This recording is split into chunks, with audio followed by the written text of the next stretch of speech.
The next important concept in fifth unit is perils of the sea. Meaning, so it is the sea damage occurring at sea and nobody is at fault. So the sea damage that occurs at sea to the ship or cargo, and for that damage nobody is at fault. So it has caused due to fault of no one. Case law. P. Samuel and Co. Limited versus Dumas. So in this case, it was held that only fortuitous accidents or casualties of the seas are covered or called as perils of the sea.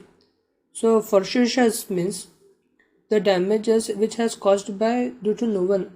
So there is no cause for it. So such kind of accidents or casualties of the sea are perils of the sea. Insurable perils on sea.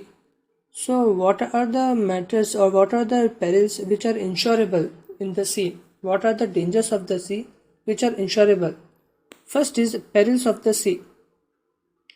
So under perils of the sea we have foundering at sea, which means the ship gets lost and its whereabouts is no one knows where it is. So it is called a foundering of the sea and it is insurable risk peril. The next is shipwrecks. Collides to rock.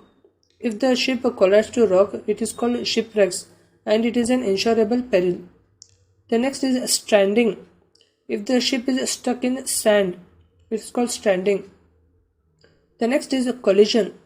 It means colliding a ship with another ship is called collision and it is also an insurable peril. The next insurable peril of the sea is fire. So if the ship or the cargo catches fire in the sea, then it is also insurable peril. The next is man of war. So man of war is a warship. So if the ship collides with a warship and takes damage, then it is an insurable peril. The next is attack of enemies can be insured. And the next is attack of pirates, robbers and thieves is also insurable. The next is jettison. Jettison means throwing away of cargo for ship safety. The ship is in danger and to save the ship, if the cargo is thrown away from the ship, it is called a jettison and it is also a peril of the sea and an insurable peril. The next is barratry. Barratry is fraudulent breach of duty of master or crew. So if the master or crew fraudulently breach their duty, so it is called a barratry and it is an insurable peril of the sea. The next is restraints and detainments. So restraint is restriction by government to free use of port. So due to certain reason, if the government closes the port and the ship takes a damage due to it, then it is called a restraint and detainment and it is an insurable peril. The next is war perils, war dangers and explosion. After that is strikes, riots and civil commotion. And then other perils. So what are other perils that are insurable of the sea? The damage caused due to salt water of the sea, or the damage caused due to action of worms on timber, or the cattle dying due to long voyage are also insurable perils. The next important concept is warranties. So what do you mean by warranty? Warranty is security that goods are of the quality stated.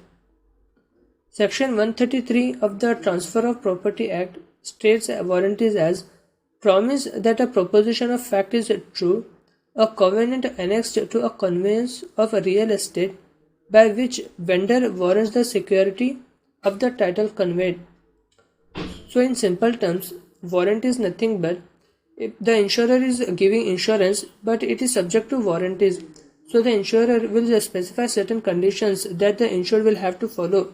Only then the insurer will pay the insurance. So the conditions that the insurer will make are called warranties and the insured will have to follow those warranties if he wants to claim the insurance. So kinds of warranties. What are the kinds of warranties? First we have express warranties under section 37. So warranty that is in words and included in the policy. So if the insurer he specifies warranty in words and includes it in policy, then it is called as express warranty. The next is implied warranty. So what are the implied warranties? Implied by law or circumstances not included in policy. So these warranties the insurer does not include in policy, but they are implied by law or circumstances that the insured will have to follow these warranties. So what are the further types of implied warranties? First we have warranties implied from an express warranty. So under section 38, warranty of neutrality. So what is a warranty of neutrality? Warranty of neutrality means the ship or good will preserve its neutral state. So when the insurer is giving insurance, he will see the good is in a neutral position, and that will maintain its neutral position by itself. That is, it will not decay. That it will maintain its neutral position. It is implied warranty. The next is section 40, warranty good safety. So it is warranted that safe for a particular day, sufficient if safe in any part of the day. So if for to be warranty for a specific day, then it is sufficient that the product was safe on that day, any particular time of that day.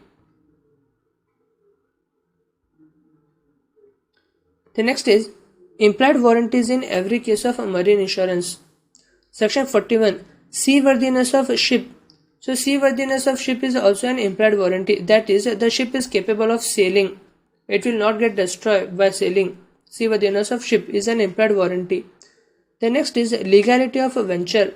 So the adventure is lawful. It is an implied warranty.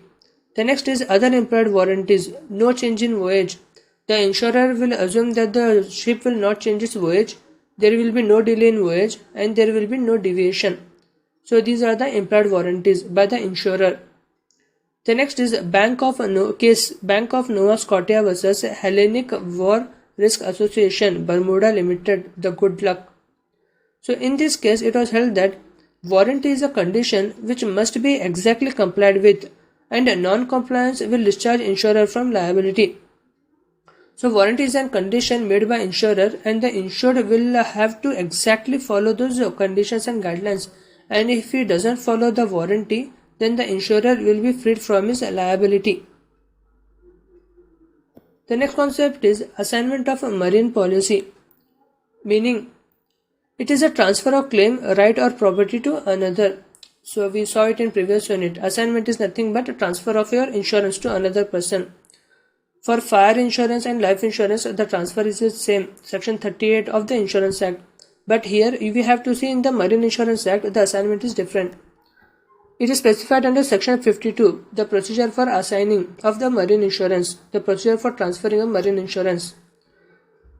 Section 52 says that may be assigned unless prohibited by policy. So in a marine insurance may be assigned unless it is prohibited by insurer in the policy. When assigned, the assignee gets the right to sue and the defendant is entitled to make defense.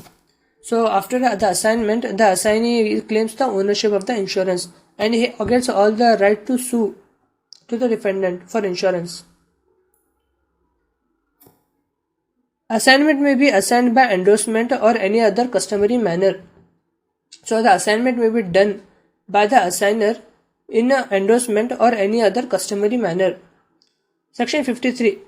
If assured has no interest in subject matter, then cannot transfer. If the assured has lost his interest in the subject matter, then he cannot assign it to an assignee. Case law, Baker versus Adam.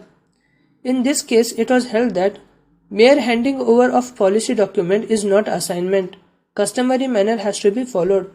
So if the assigner just gives the assignment policy documents to the assignee, then it will not transfer. He will have to follow all the customary procedures. This concludes the 5th unit. Thanks for watching.